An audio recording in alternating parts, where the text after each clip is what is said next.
시간을 거슬러 고대 그리스까지 내려가 봅시다. 최초의 카메라는 사진을 담고 저장하기보다는 그 물체의 상을 보여주는 역할이었습니다. 그것이 바로 카메라 옵스큐라인 것이죠. 원리는 간단합니다.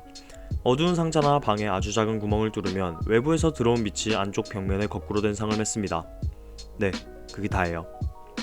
아무래도 빛이 있어야 하다 보니 햇빛이 있을 때만 작업을 해야 하고 하는 일이 겨우 오로지 상만을 비추는 역할만 하니 현대의 카메라와 비교해보면 여간 불편한 점이 많아 보입니다.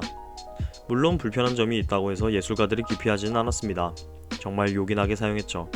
진주 귀걸이를 한 소녀, 레이스를 뜨는 여성 등의 작품에서 옵스큐라를 이용해 트레이싱, 따라 그리기를 활용했었다는 설이 존재하기도 합니다. 이후 18세기가 되어 과학자들은 빛이 화학물질에 어떠한 영향을 미치는지 연구하기 시작했습니다. 1725년 요한 하일리 슐체가 은염이라는 물질이 빛에 반응하여 색이 잠시 변하는 현상을 발견했습니다. 그는 그런 물질을 감광물질이라 칭하며 사진기의 발전의 문을 열어주었죠.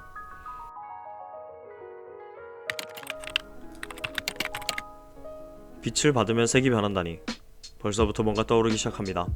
시간이 흘러 1826년 조제프 니세포르 니엡스는 빛을 받으면 굳는 비튜멘이라는 물질을 백납판에 발라 최초의 영구적인 사진을 만드는 데 성공합니다.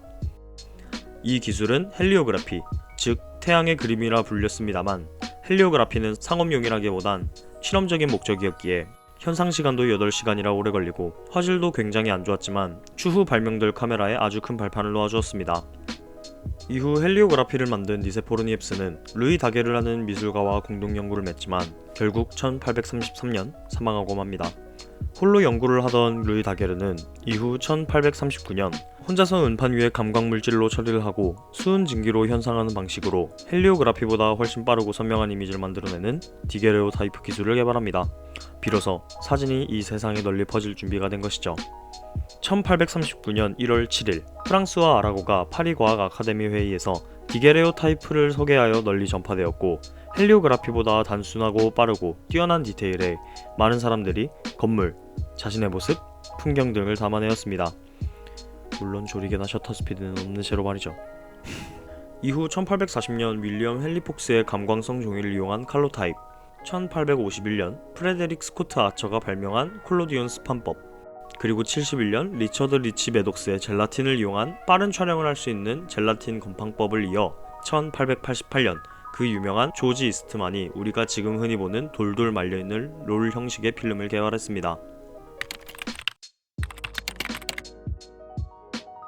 이후 조지 이스트만은 그 유명한 코닥을 만들고 자신이 만든 필름을 장착하여 시중에 판매하였습니다. 셔터를 누르세요. 나머지는 우리가 합니다. 라는 슬로건을 달며 말이죠. 이후 사용이 단순하고 소재가 간편한 코닥 카메라는 일반 대중에게 빠르게 확산되었고 라이츠의 라이카, 폴라로이드 같은 즉석 사진기들도 따라서 등장했습니다. 최초의 디지털 카메라는 1975년 코닥에서 근무하던 엔지니어 스티브 세슨이 만들어냈습니다. 카세트 테이프로 저장하고 필름 대신 CCD라는 전자센서를 사용했기 때문에 무게는 4kg이 나왔고 사진을 테이프에 저장하는 데만 20초씩 걸렸습니다. 사진으로만 봐도 뭔가 조잡해 보이는 느낌도 있죠.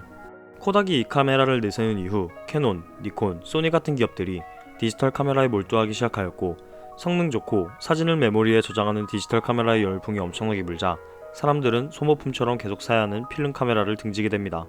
그렇게 필름 카메라를 만들던 코닥은 자신이 만든 기술에 의해 스스로 시장에서 밀려나는 가장 아이러니한 역사의 주인공이 됩니다.